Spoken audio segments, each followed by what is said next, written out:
Nuestros profesores de historia están equivocados. La historia es una gran farsa, don Héctor. ¿Qué piensa usted? En realidad sí, porque todo está trastrocado.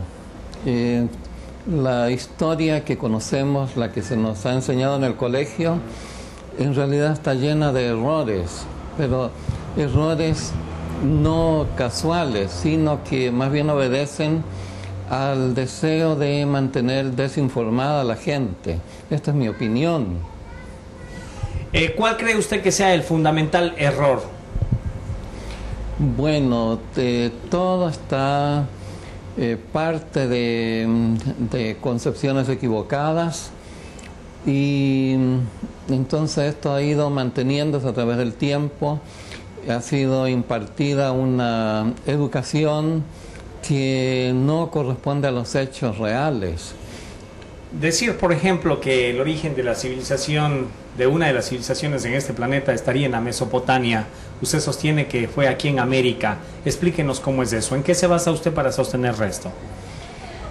He realizado investigaciones de antropología cultural y de lingüística durante muchos años, y he llegado a esa conclusión de que en realidad el origen de la civilización, seguramente el origen de la raza humana, se encuentra aquí en América, y específicamente en América del Sur. No soy el único que ha aventurado esta tesis, sino que, por ejemplo, la lingüista italiana Natalia Rossi se adelanta y sostiene, por ejemplo, que todas las lenguas del mundo son originarias de las lenguas americanas. Tienen su origen en las lenguas de América, y principalmente en el Zunazimi, la lengua de la gente, que los españoles en mala hora llamaron Quichua, que nunca ha sido su nombre. ¿Por qué el origen quechua? O sea, ¿por qué los españoles se llamaron quechua? Los españoles llegaron donde los nativos, donde un grupo de nativos que estaban tejiendo soguilla. Entonces les preguntaron en español: ¿cómo llamáis a vuestra lengua? Y los indígenas pensaron seguramente que les preguntaban: ¿qué estáis haciendo? O ¿cómo se llama eso que estáis haciendo? Y entonces contestaron: bueno, Quichua, que significa soguilla. La soguilla que empleamos para amarrar cosas, para atar paquetes, atar palos, etc. De tal manera que no corresponde en absoluto el nombre quechua a la lengua, no tiene nada que ver, sino que el nombre real es Zunazimi, es decir, lengua de la gente. Zuna es hombre en el sentido genérico, es decir, de gente. Y Zimi es lengua, también fonema, carácter escrito inclusive, todo eso es similar a sima en griego, que es signo significante, carácter, letra, etc. Dígame, ¿cuál es la hipótesis que usted maneja frente a el origen de las culturas y civilizaciones aquí en América? ¿Tuvieron ellos, como se sostiene, unos antepasados, qué sé yo, que vinieron cuando se congeló el estrecho de Bering, pasaron acá, vinieron por la China, qué sé yo? ¿O cómo fue el origen de esa cultura? ¿O tal vez apuntamos a una semilla cósmica? Sí, los historiadores y arqueólogos oficiales han sostenido la tesis de la migración de pueblos asiáticos a través de Bering, pero esta es una opinión antojadiza. Simplemente han mirado un mapa, han visto que en ese punto los continentes están muy próximos, y entonces dijeron: por aquí es donde tuvieron que pasar. ¿Y por qué tuvieron que pasar por allí? ¿Por qué tenían que venir de Asia a América? ¿Por qué no podían haber ido al contrario, de América hacia Asia, al Asia? Pues bien, sostienen y se empecinan en el hecho de que fueron migraciones de pueblos asiáticos que vinieron a América. Pero esto es un despropósito total porque nunca hubo migraciones hacia el norte para descender luego hacia el sur. Si consideramos el Asia, consideramos las regiones de Siberia, por ejemplo. Siberia está dividida en 4 grandes franjas, cada una de unos 1000 kilómetros de ancho. Entonces la situada más al sur es la región de los desiertos, por donde solo transitan o han transitado pueblos. Y hay escasa gente que vive allí. Luego está la estepa, región de pastos, de hierbas altas, por donde se han realizado todas las migraciones en dirección a Europa. Entonces, una región en donde se encuentra caza abundante, una región fértil, con mucha hierba, muchos vegetales. Entonces, por allí, de oriente a occidente se han dirigido las migraciones de Asia hasta Europa, en dirección a Europa. En cambio, más al norte tenemos la taiga, otra región muy extensa de bosques, pero con un frío extremo que alcanza a 35 grados bajo cero. Por lo tanto, nadie se aventuraba por esas regiones. Y en el extremo norte, que ya corresponde a la latitud de Bering y Alaska, esa es la tundra, una región desolada, apenas con musgos y líquenes, sin sustento posible para los seres humanos. De tal manera que esta tesis de migraciones dirigidas hacia el norte, hacia la oscuridad, el frío, la muerte, es absurda. Para cruzar hasta Alaska en condiciones similares, un territorio totalmente desolado, y descender luego hacia el sur en América. Es una tesis que no se sostiene a sí misma. De acuerdo a su hipótesis, ¿cuál habría sido entonces la primera civilización que habitó este planeta? Bueno, al respecto tenemos solamente leyendas y cronologías que contradicen enteramente lo que asevera la ciencia oficial. Porque la ciencia oficial empezó otorgando al hombre una antigüedad muy escasa, de apenas unos 50.000 años, de nuestros días hacia atrás. Luego las fechas fueron retrocediendo paulatinamente a 100.000, 200.000 años, hasta el descubrimiento del cráneo de Pekín, de 1.000.000 de años. Entonces, posteriormente, los descubrimientos en Kenia de fósiles realmente humanos llegan hasta los 2 millones de años. Y la ciencia oficial, insisto en ello, se ha quedado allí. Sin embargo, los descubrimientos de manufacturas realizadas por humanos abarcan, según todas las probabilidades, inclusive según las mediciones con isótopos, abarcan periodos de 5, 10 millones, 20 millones de años. Entonces es imposible que eso hayan aparecido por sí mismos, tienen que haber sido fabricados por humanos que existían en esas edades remotas. Ahora bien, hay cronologías antiguas que la ciencia oficial se niega a reconocer, por ejemplo la de los hindúes, que atribuyen a la humanidad una antigüedad de 18.843.000 años de nuestros días hacia atrás. Y la cronología maya, adulterada porque se han cambiado los millones de años por miles, simplemente se lo ha resumido con el prejuicio académico de que los mayas no pueden ser tan antiguos. Y la cronología maya da un total de 18.615.000 años de nuestros días hacia atrás. Por lo tanto, podemos fijar una fecha aproximada de 18 millones y medio, 18 millones y tanto, para la manifestación o aparición de los primeros hombres sobre la Tierra.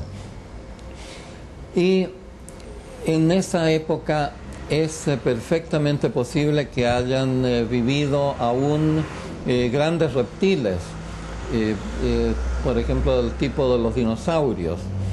El hallazgo de grabados que no han sido realizados en épocas modernas, sino antiguas, demuestra además que los hombres tienen que haber visto a estos grandes reptiles en vivo, directamente. Así, por ejemplo, en el Havasupai Canyon de Estados Unidos, y curiosamente aquí nos encontramos con dos palabras muy interesantes: Java, que es la isla de Java, y Supai, que es un término Zunasimi, que significa el diablo, el demonio. Entonces, Havasupai Canyon sería el cañón del diablo de Java o Java. Bien, allí se estuvieron realizando algunos trabajos modernos y se desprendió una costra calcárea de los acantilados del cañón, y quedó al descubierto la figura nada menos que de un Tyrannosaurus Rex grabado en la roca. Entonces, ¿cómo pudo haber estado ese grabado oculto bajo la costra calcárea que ha necesitado algunos millones de años para formarse? Indudablemente fue esculpida por humanos que existieron en aquella época. Y así hay cantidades de evidencias que demuestran que la aparición del hombre sobre la Tierra es mucho más antigua de lo que enseñan los textos escolares. Estuvimos el otro día en Teotihuacán, en México, en las ruinas estas de las pirámides del Sol y de la Luna, y un arqueólogo de vanguardia nos mostraba cómo unos trabajos en piedra que ellos habían hecho relacionaban su cultura con el cosmos, y los antropólogos se negaban a generar hipótesis sobre este hallazgo porque tenían un prejuicio frente a la existencia de vida extraterrena. ¿A qué considera usted que se debe ese prejuicio que tienen muchos antropólogos para vertir teorías o hipótesis que nos correlacionen a este planeta con la vida extraterrena? Puede ser un sentido de orgullo, de pensar que el hombre ha progresado por sí mismo a través del tiempo. Claro está, indudablemente hay un progreso realizado por los humanos. Siempre hay ciclos de progreso. No es tampoco un tiempo que va avanzando en línea recta y ascendente. Ese tipo de progreso no existe, no ha existido jamás. Lo que se puede apreciar en un estudio serio de los desarrollos de civilizaciones es que hay épocas de auge, de crecimiento, épocas de avance y luego épocas de decadencia. En todas las civilizaciones del mundo se advierte estas épocas de avance y retroceso, estos ciclos de progreso y decadencia. Ahora, ¿cuál es su hipótesis frente a la aparición física mismo? ¿Cómo se da la aparición física del hombre en nuestro planeta? ¿Usted considera que la hipótesis de Adán y Eva es correcta o tiene la suya propia? Lo de Adán y Eva es una leyenda, perdón, que figura en diversos pueblos con otros nombres. Por ejemplo, entre los nórdicos se habla de la primera pareja humana en forma simbólica, es decir, de los primeros humanos, y se les da el nombre de Njord y Embla, el hombre y la mujer. Tenemos también la leyenda hindú de la creación, del paraíso. Entonces, la primera pareja humana, atención a estos nombres, la primera pareja humana fue formada por Manus, aquí está la raíz man, de hombre, Manus, y Manaví, Manaví, la primera mujer. Tenemos aquí nada menos que una provincia con el nombre de Manabí, aunque los españoles la escribieron con B larga, y en sánscrito se escribe con B pequeña. B. ¿Y qué significa en sánscrito? En sánscrito es... ¿Mujer? No, se puede interpretar como doble humano. En realidad los nombres realmente antiguos eran Mani para la mujer y Manaba. Aquí tenemos también otro nombre que es ecuatoriano, que parece ser reciente, pero no, es muy antiguo. Justamente la tesis primigenia, la más antigua de estas, es que no fue primero el hombre como en el aspecto sexual, no fue el hombre primero, sino la mujer, es decir, Mani. Y Manava, en este caso en sánscrito, Manava significa doble humano, ¿ya? ¿Cuál es el propósito que usted ha tenido durante su vida al escribir varios libros? Vamos focalizando uno, el Minotauro y la electricidad. ¿Cuál es el punto básico o hay varias facetas en el libro?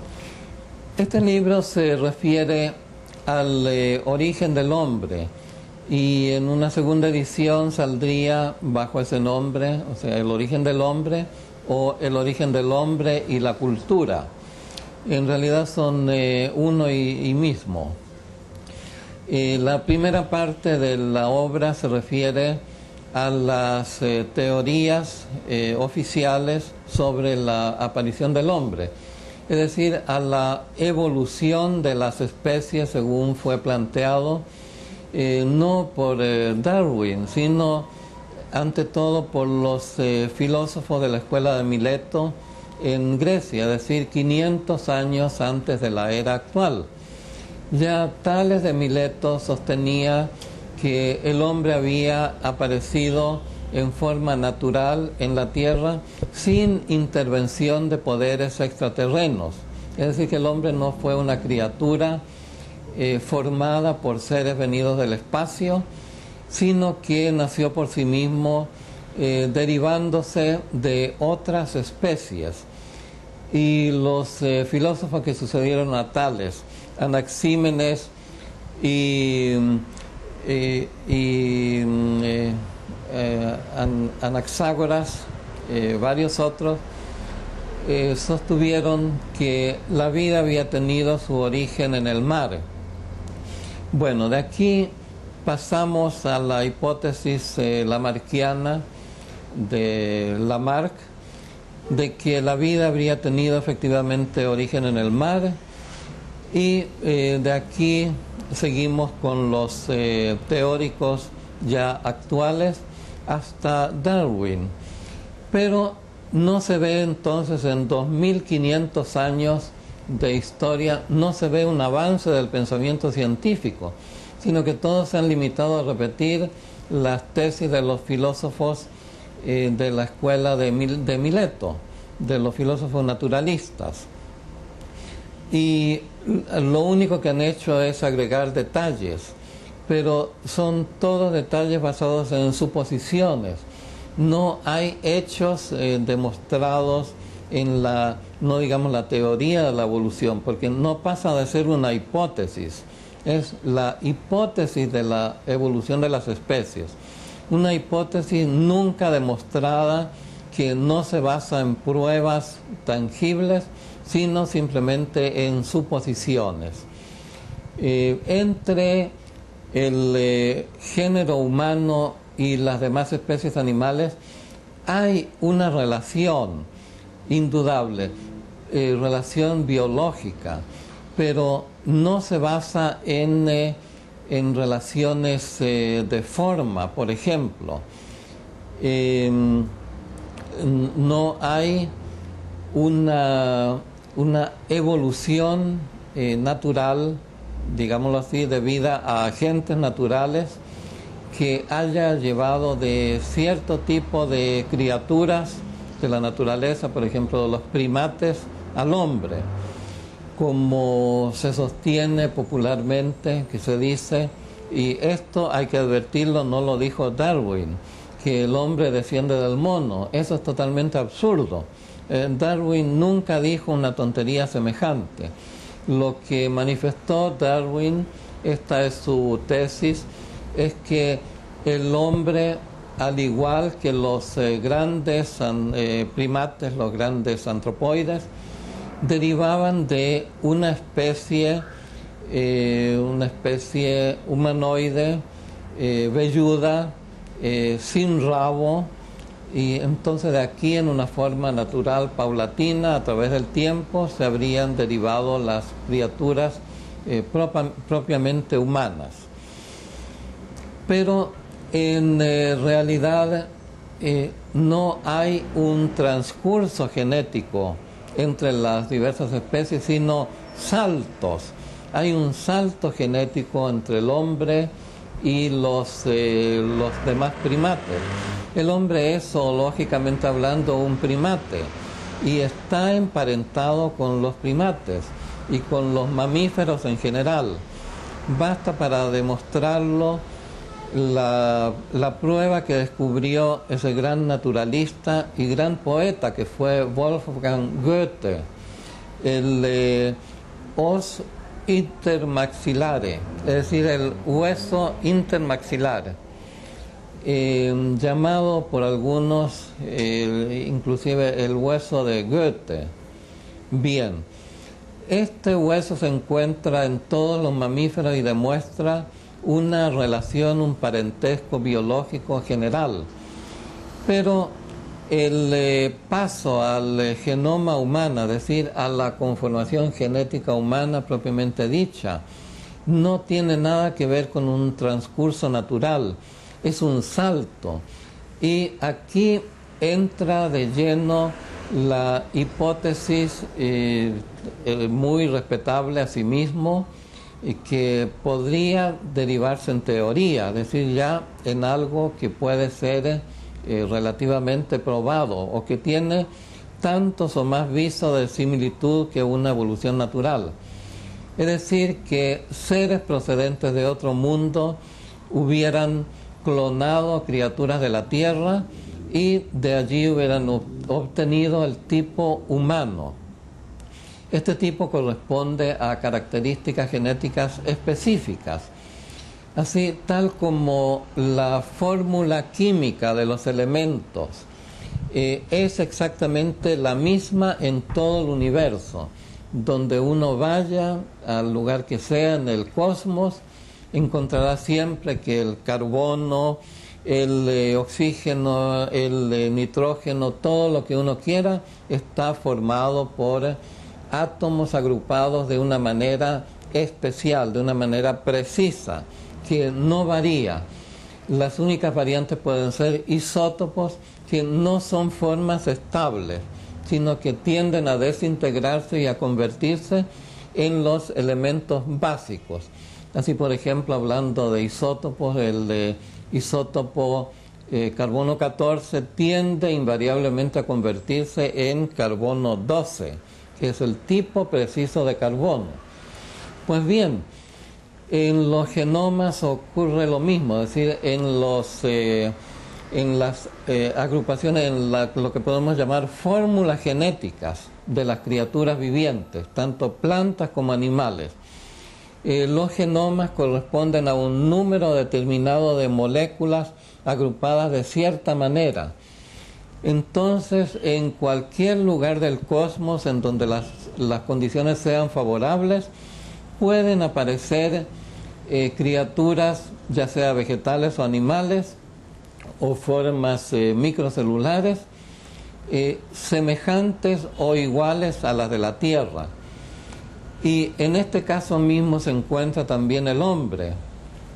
Es decir, que hombres, tipos humanos, seres humanos, puede haber e indudablemente los hay. Tiene que haberlos en diversos mundos, en muchos mundos, incontables mundos. Como un dato curioso, en la Edad Media se hablaba de la pluralidad de los mundos habitados. Era un concepto corriente en la Edad Media y todo el mundo lo aceptaba, que había infinitos mundos poblados por criaturas diversas y también por humanidades semejantes a la nuestra. E inclusive un gran sabio, Giordano Bruno, sostiene esta hipótesis, pero ya en fecha más reciente, en la época del Renacimiento. Giordano Bruno escribe y sostiene que hay infinitas tierras, ni mejores ni peores que la nuestra, y asimismo infinitas humanidades, ni mejores ni peores que nuestra humanidad terrena. Por esta opinión, Giordano Bruno fue acusado en la Inquisición y condenado a muerte, fue quemado vivo. Perdón. Fue quemado vivo por sostener algo que no estaba en la Biblia. Y sin embargo, los científicos actuales, los más avanzados, dan la razón a esta forma de pensar. Una conferencia científica internacional realizada en 1950 en Estados Unidos, se convino en ella que debía haber solo en nuestra galaxia un mínimo de unas 50 civilizaciones galácticas que dominaban el vuelo espacial, es decir, que podían trasladarse tranquilamente de un punto a otro de la galaxia en X tiempo. Podían realizarlo y sin duda lo habían realizado. Esto han dicho científicos de prestigio internacional y nadie puede discutirlo, nadie puede negar estas opiniones. De tal manera que en la Tierra no tiene por qué no haber ocurrido algo semejante. Es más, todas las posibilidades apuntan hacia esto. Y todavía más, en la Biblia sí está que los dioses crean al hombre. No habla la Biblia de un Dios que crea a los hombres por mandato divino, sino que se refiere a los Elohim, una palabra que en hebreo es plural y que quiere decir ellos, es decir, ellos, los dioses. Y son los dioses quienes dan forma al mundo,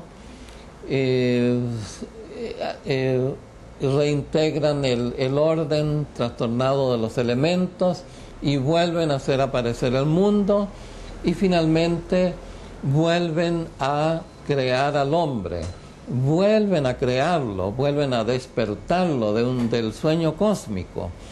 Entonces, perdón, sí. Se nos acabó el cassette.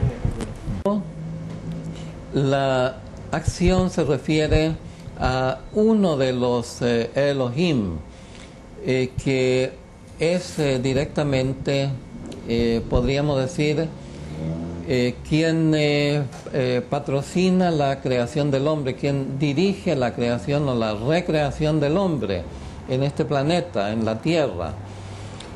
Y este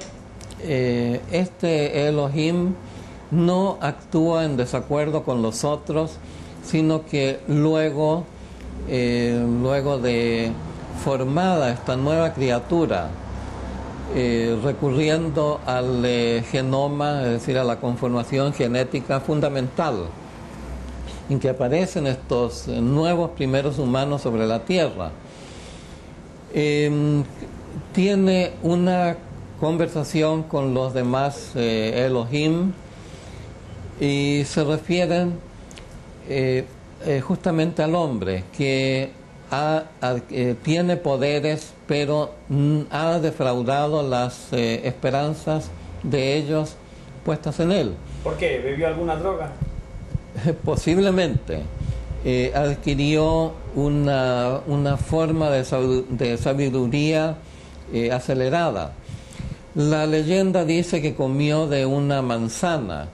La leyenda dice también que el paraíso estaba en Mesopotamia, pero es decir, no lo afirma, sino que se ha supuesto que estuvo en Mesopotamia. En realidad no es así, porque en Mesopotamia no podría ser identificado ningún lugar que coincidiera en alguna forma con el paraíso terrenal, ni tampoco ha habido nunca manzanas.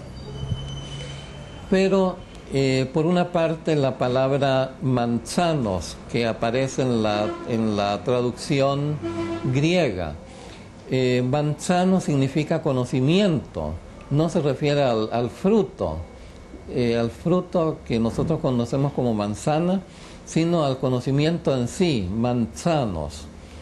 Bien, lo que es probable que los primeros hombres consumieran un tipo de manzana que es la datura stramonium, que contiene unas semillas con un alucinógeno poderoso, la datura, que es sumamente tóxico, es un veneno, pero en una cantidad moderada provoca visiones. Y entonces los hombres pueden haber tenido una iniciación en otros planos de la mente, trascendiendo a la mente, y haber entendido las cosas de otra manera, inclusive haberse confundido en muchos aspectos. Por lo tanto, los Elohim se reúnen y hablan entre ellos, dicen: he aquí que el hombre ha llegado a ser como uno de nosotros,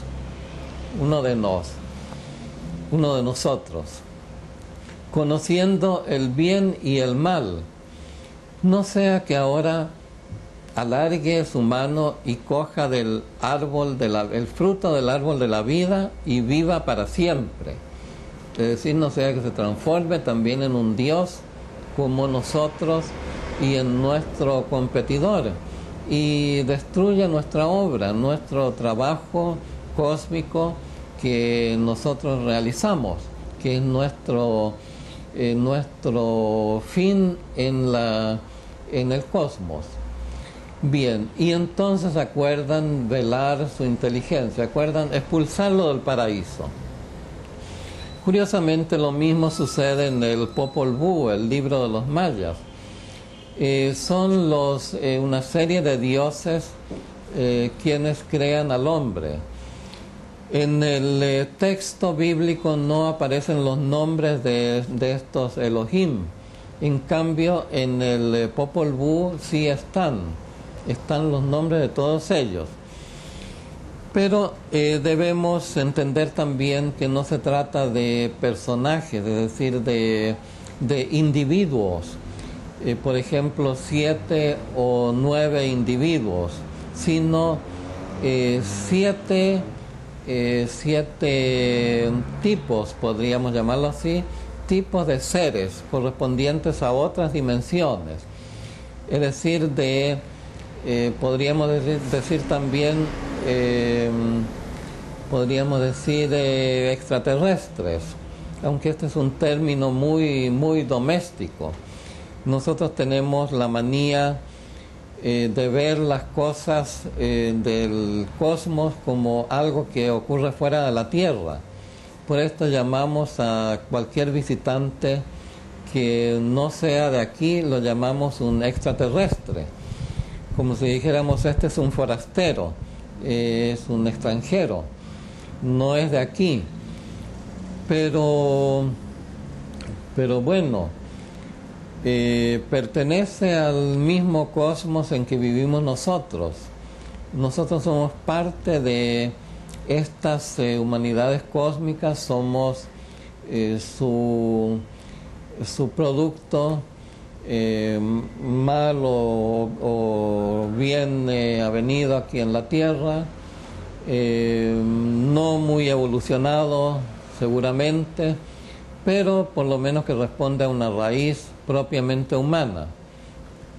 Si llegásemos a comprender nuestro verdadero pasado, entonces sí podríamos alzarnos sobre nuestras limitaciones y alcanzar un futuro realmente brillante, esplendoroso.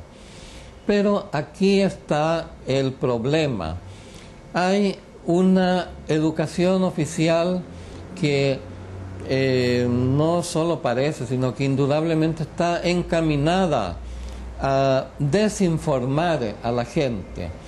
Como dice uno de estos trovadores modernos que se llaman a sí mismos cantautores, creo que es un argentino, no recuerdo el nombre, pero se expresa en forma magistral diciendo: yo me eduqué muy bien hasta que mi educación fue interrumpida por el colegio. Es decir, que de niño empezó educándose magníficamente, con un sentido amplio, humano, un sentido cósmico. Pero en esto llegó el momento del colegio, la escuela, el colegio, la universidad, y entonces fue encerrado, como todos los demás humanos, en una jaula de conceptos estrechos. Caramba, lo que tenemos que hacer ahora es romper esta jaula, romperla como dé lugar, por el techo, por el piso, por las paredes, por donde sea.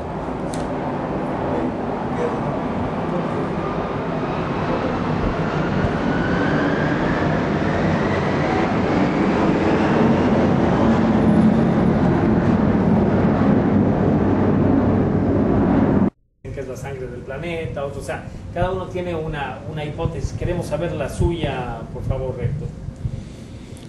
En este aspecto no. Ya. Con respecto a eso, no tengo una opinión personal porque no he realizado estudios al respecto. Ya. No puedo aventurar opiniones en lo que no he profundizado en absoluto. Me he limitado a leer lo que está escrito, pero sí tengo cierta intuición a este respecto. En efecto, podría considerarse que es como la sangre del planeta, aunque la sangre real del planeta es el agua. Pero el petróleo es un sedimento planetario que en realidad tal vez debiera haber sido no tocado, haber sido dejado allí, porque esto nos ha traído problemas innumerables. La combustión del petróleo ha ensuciado nuestra atmósfera, la ha contaminado. Con ello han recrudecido casos por ejemplo, de cáncer pulmonar. Esto ha afectado en diversa medida a las actividades humanas.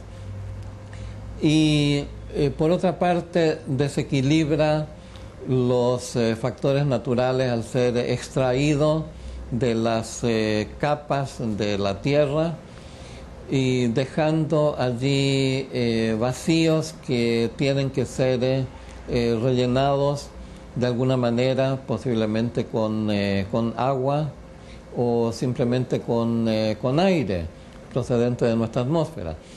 Pero en fin, se está sacando algo que es propio del planeta, se lo está desequilibrando. Y este desequilibrio ha incidido desfavorablemente en la vida humana. ¿Por qué? ¿Por qué hemos seguido un camino de progreso tan torcido, recurriendo en este caso a los motores de explosión, quemando una sustancia contaminante de la atmósfera, cuando podría haber habido otros medios de propulsión? Veamos, por ejemplo, ¿cuál sería el medio de traslación más barato, eficiente y que no contaminaría en absoluto, en forma práctica, la atmósfera? Pues simplemente los globos aerostáticos. El desarrollo de los globos aerostáticos, los dirigibles, fue impedido. Hubo en realidad una conspiración para impedir el desarrollo de este medio de transporte bastante cómodo, barato e inofensivo. Y todo esto fue motivado por la naciente industria del petróleo y de los motores a explosión, la expansión de los motores a explosión. Como había creado grandes intereses económicos al respecto, entonces se combatió una idea que podría haber resuelto en forma económica muchos problemas de abastecimiento, de traslación de personas, etcétera, etcétera. Y por otra parte, los sistemas más eficientes no han sido desarrollados. Los sistemas que debían haber sido desarrollados, por ejemplo, en lugar de los cohetes con un gasto sumamente dispendioso de combustible, podían haber sido reemplazados por otros medios, con el desarrollo del magnetismo. Pero ¿qué sucede? Que el magnetismo es la parte más atrasada de la ciencia en la actualidad. Se ha tendido una verdadera cortina sobre estos aspectos científicos, porque simplemente no convenían a los intereses actuales. Tengo aquí algo muy interesante, si se puede enfocar. Esto que se ve aquí es el plano, el diseño o esquema de un vimana, es decir, de una nave volante de las cuales existieron en la antigüedad en nuestro planeta, que fueron empleadas. Sobre ellas hay leyendas y se encuentran cosas como este dato específico. El diagrama, la construcción de un vimana con su sistema de sistema de sustentación, ante todo. Sistema de sustentación. ¿Eso qué hace? ¿Anula la gravedad? La fuerza electromagnética es transformada en fuerza antigravitativa, ¿ya? Pero esto no ha sido desarrollado, y es justamente el medio de propulsión más barato. No emplea combustibles, salvo que se puede incluir en el sistema una pila atómica. Ahí en el centro está una fuente primaria de energía. Y como esa pila tiene una duración bastante larga, el sistema no necesita de combustible, genera energía debido a factores naturales. Es decir, transforma la fuerza gravitatoria, la fuerza de gravitación, la transforma en energía magnetoeléctrica, y entonces puede repeler la atracción gravitatoria. Y gracias a ello puede impulsarse hacia el espacio exterior como si fuera mediante un resorte magnético extraordinariamente poderoso. ¿Creen que los norteamericanos han desarrollado el sistema? Es posible. Los norteamericanos han desarrollado este sistema. ¿Usted piensa que alguien ha desarrollado este sistema de control? Sí, pero por los poderes económicos los tapan, pues eso es lo que está diciendo, lo ocultan, ¿no? Exacto. A ver, ¿qué mensaje le puede dar usted entonces frente a todo este espectro de información a las nuevas generaciones? Que no crean en lo que dicen, que investiguen, que saquen sus propias conclusiones. ¿Qué le sugiere usted? O sea, para que todos estos herederos de los profesores de historia y todo no le sigan vulgarmente comiendo el cuento a la gente. Entonces, ¿qué usted le puede sugerir a las nuevas generaciones? Que traten de pensar por sí mismos, que investiguen, que no acepten los conceptos. Lamentablemente, las personas en general, simplemente aceptan las palabras en el sentido en que les son dichas. Las aceptan como si tuvieran una significación precisa y de allí no pudieran tener otro sentido. Tomemos un ejemplo de esto, la palabra indio, que está muy de moda en la actualidad. La gente desgraciadamente tiene un concepto bastante restringido, bastante extraño, un concepto propio de los colonizadores y sembrado aquí por los colonizadores. Piensan que el indio es una criatura, inferior, racialmente inferior, culturalmente subdesarrollada, porque no sigue nuestros patrones culturales, sino que tiene otros patrones de desarrollo cultural. Y entonces piensan en el indio en forma despectiva. Pero veamos qué significa la palabra indio. La palabra indio deriva de la palabra raíz indi, que es equivalente a un nombre que los cristianos consideran sagrado, que es Inzi, que por una confusión, pero una confusión afortunada, apareció en la cruz, en el emblema de la crucifixión. Entonces de allí las nociones sobre el Cristo solar. Pues bien, Inzi, pronunciado a la serrana, no Inri, como decimos habitualmente, sino Inzi, con la R, es ese tipo de R que existe en otras lenguas. Existe, por ejemplo, aunque parezca extraño, existe en checo y en otras lenguas diversas. Bien, Inzi, Indi o Inti.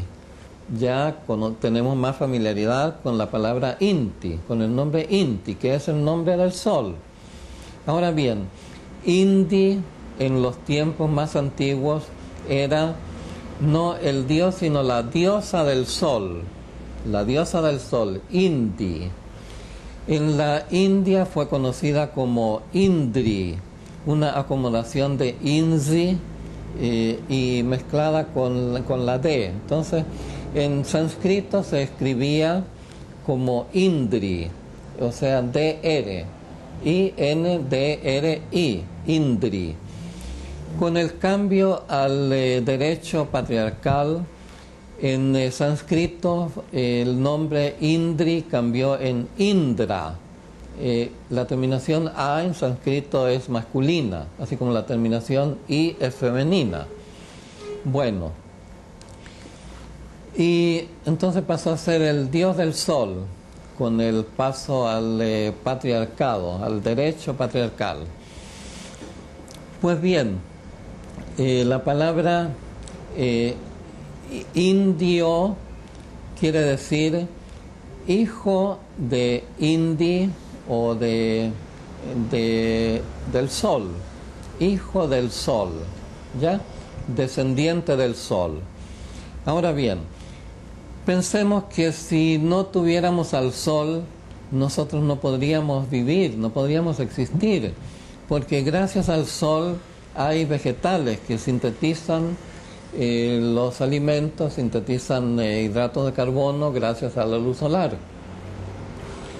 Luego, sin vegetales tampoco podría haber criaturas animales que se alimentan de los vegetales.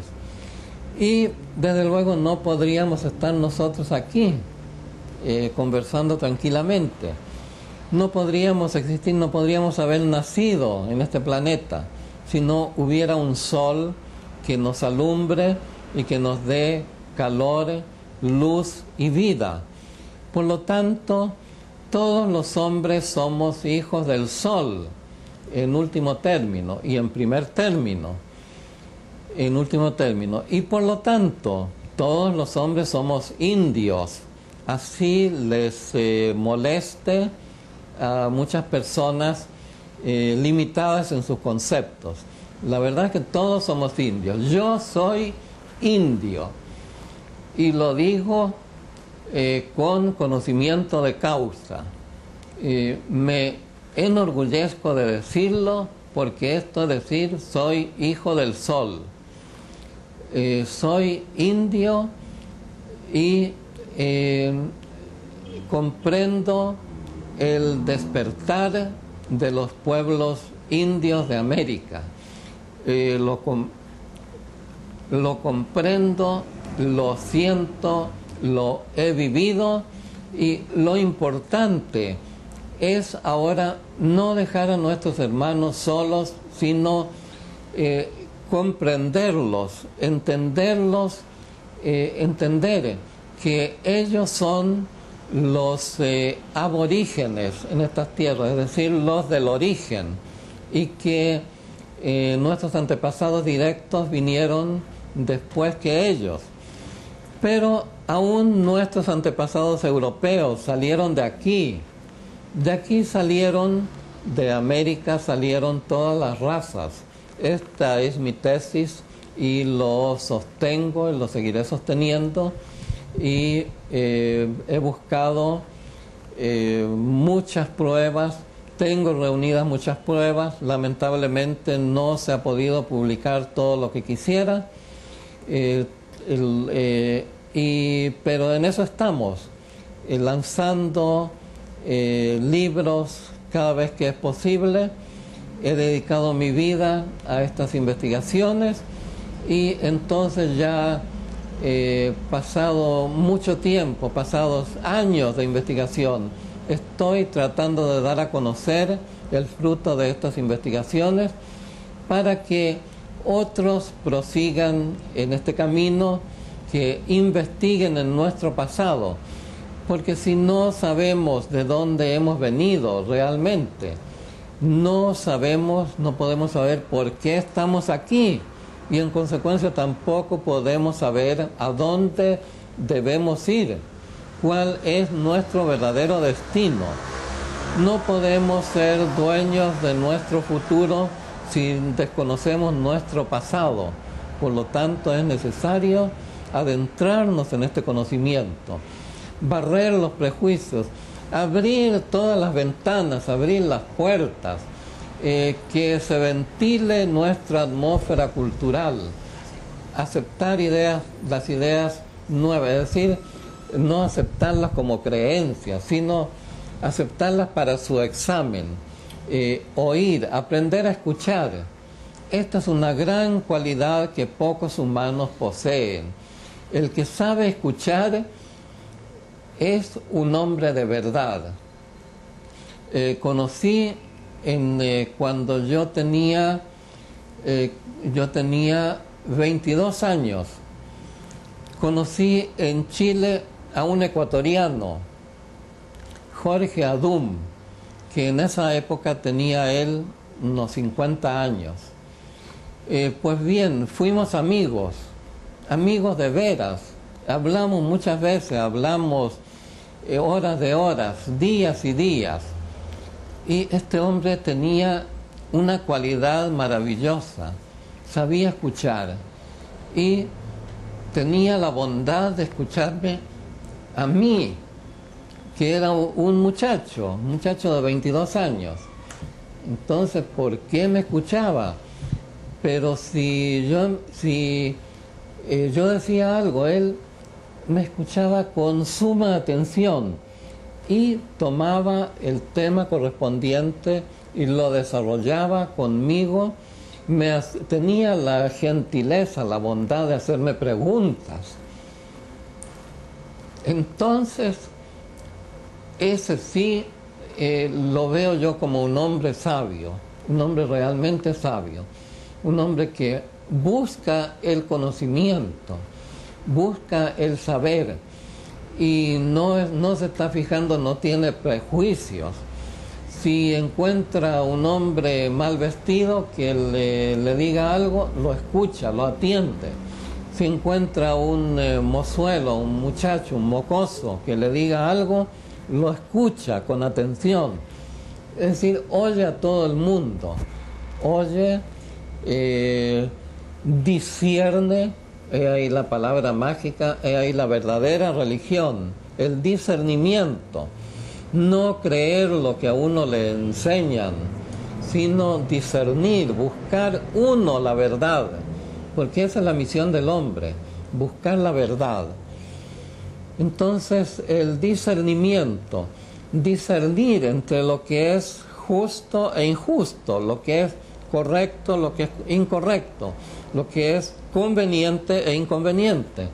En términos más amplios, lo que es malo y lo que es bueno, o digamos lo que es aconsejable y no aconsejable. Entonces, discernir, pensar, no lanzarse en una acción ciega porque simplemente le han dicho algo a uno, le han dado una consigna, no obedecer consignas, no obedecer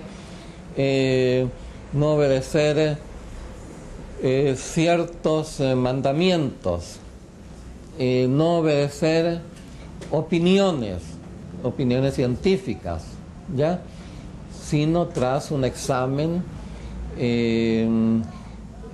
querer escucharlas, sí, por supuesto, pero examinarlas, es decir, siempre discernir, escoger el camino, buscar uno el camino, porque lo dijo el gran instructor de la humanidad, uno de sus grandes instructores. Lo dijo él o lo dijo alguien, no importa, pero dijo: yo soy el camino, la verdad y la vida. Entonces los puritas dicen: tú tienes que imitar a Jesús, tienes que imitar a Jesús porque Él es el camino, la verdad y la vida. Pero lo que Jesús dijo, o lo que dijeron los grandes iniciados, los grandes sabios, es simplemente yo, no el yo personal, ya no el individuo tal, sino el yo íntimo, es decir, el ángel, la divinidad que está en el hombre, aunque sea una chispa, esa chispa basta. Entonces esa chispa, ese es el verdadero yo soy. Entonces yo soy el camino, la verdad y la vida. Eso es todo. Listo.